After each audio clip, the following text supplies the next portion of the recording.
Fortnite Season X is seriously changing the game when it comes to the map update standards that have been in place over the past few seasons. Typically, we're used to seeing one or two major updates occur throughout the season that will either add in, remove, and/or upgrade some of the main areas on the map. But all of that is now considered a thing of the past, as here in Season X, we're getting major map updates every single week. Or at least we have so far, and as we approach the halfway point of the season with week 5 here in just a couple of days, the map has already changed more in the previous few weeks than it has during some of the brand new seasonal launch updates, with new secrets and new areas appearing left and right. So today we're jumping back into the world of Fortnite Battle Royale and taking a look at all of these Season X map changes that have occurred so far. So without further ado, let's jump into the time warp mess that is Season X's map updates and storyline. So a little recap, let's first look back at what's changed in weeks 1, 2, and 3 before we take a look at everything that's changed this past week, which was actually one of the biggest weeks that we've seen so far, since it does actually give us a huge insight as to where the storyline is headed for the remainder of the season.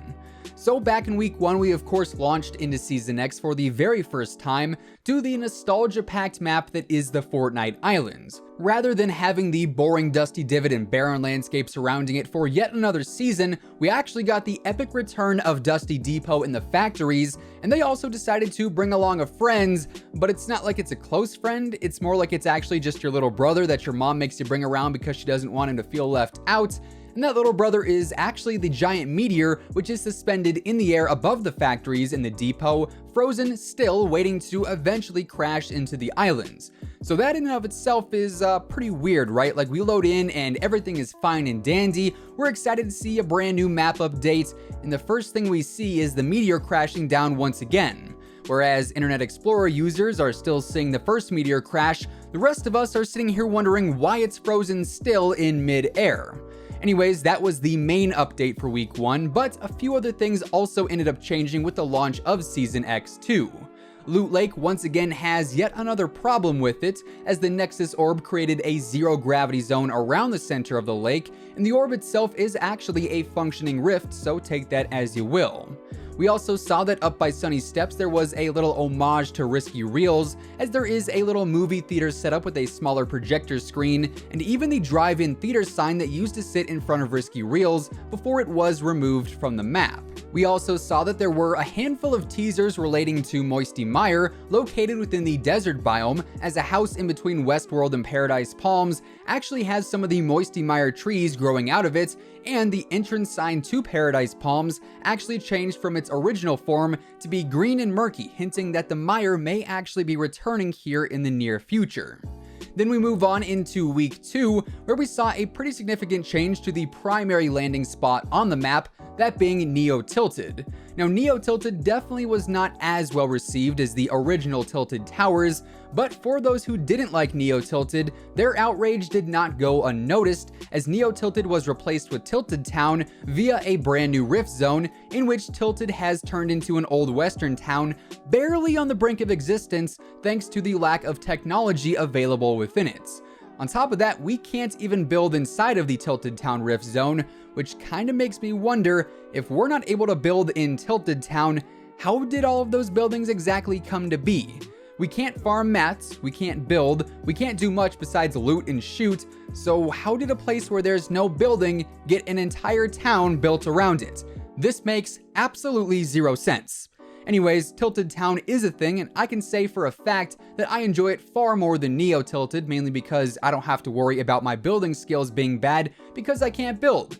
200 IQ plays. Week 2 also saw the spawn of a little shack just outside of Pleasant Park, where everything inside of the shack is actually placed upside down. A bookcase, a bed, and a TV are all placed on the ceiling instead of the floor, so that's a thing, and we're not really sure why.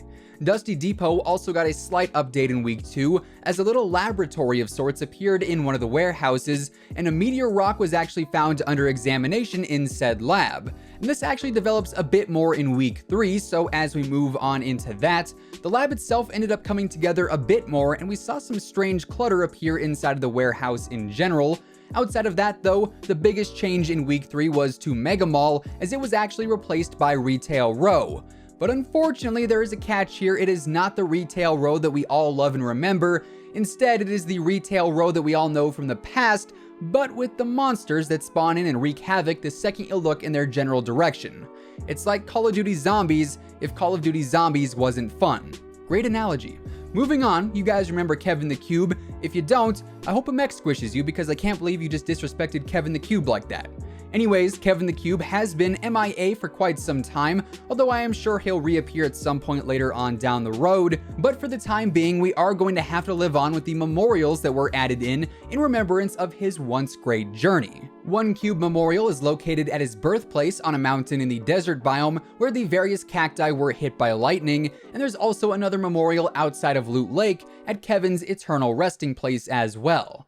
To this day, I'm still not sure why we named him Kevin the Cube, but it's here to stay, so it really no longer matters. With all of that out of the way though, let's get into week 4, our most recent week, and break down all of the most recent changes that occurred here on the map. First and foremost, the soccer stadium outside of Tilted was obliterated as a rift beacon that was placed there malfunctioned and blew up, causing a massive crater to appear in its place.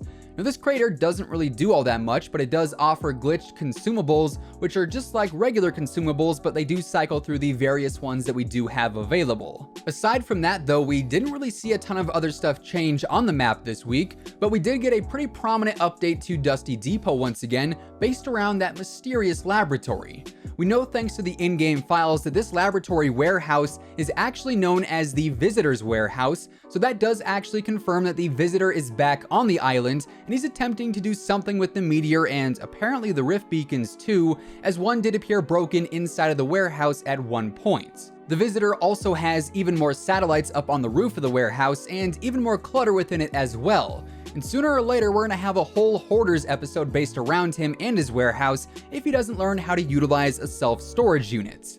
I digress though. As far as this week's map updates go, this is where they start and stop. But although this week has had the fewest changes to the map so far, it also has the biggest piece of intel of the entire season, as it does confirm that the Visitor is behind the meteor investigation at Dusty, as well as the development of the various rift beacons.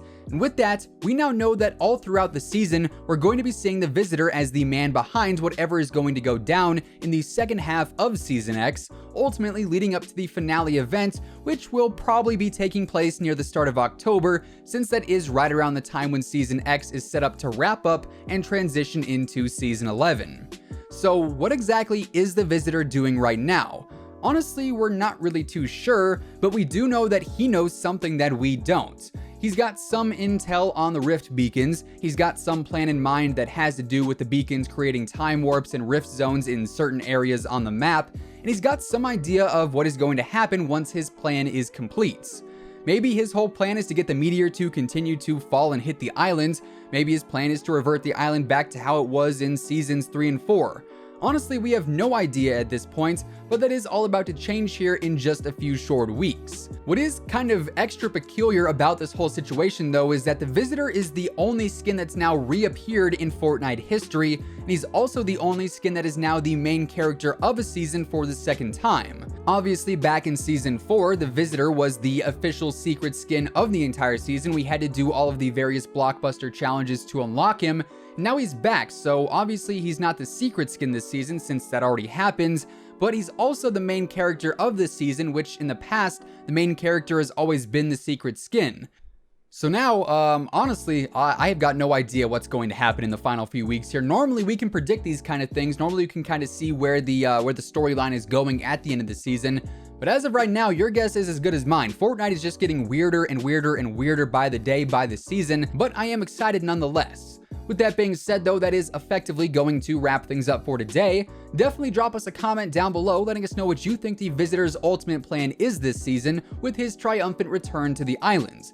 Is he here to try and destroy everything once again, or maybe has he turned into a good guy this time around? Let us know your thoughts down below. Of course, if you guys enjoyed today's video, make sure to drop a like on it and give it a big old thumbs up, as it would be much appreciated. And if you are brand new here to the Simply Fortnite channel, feel free to subscribe with your post notifications turned on. That way you'll always know when we upload a new video.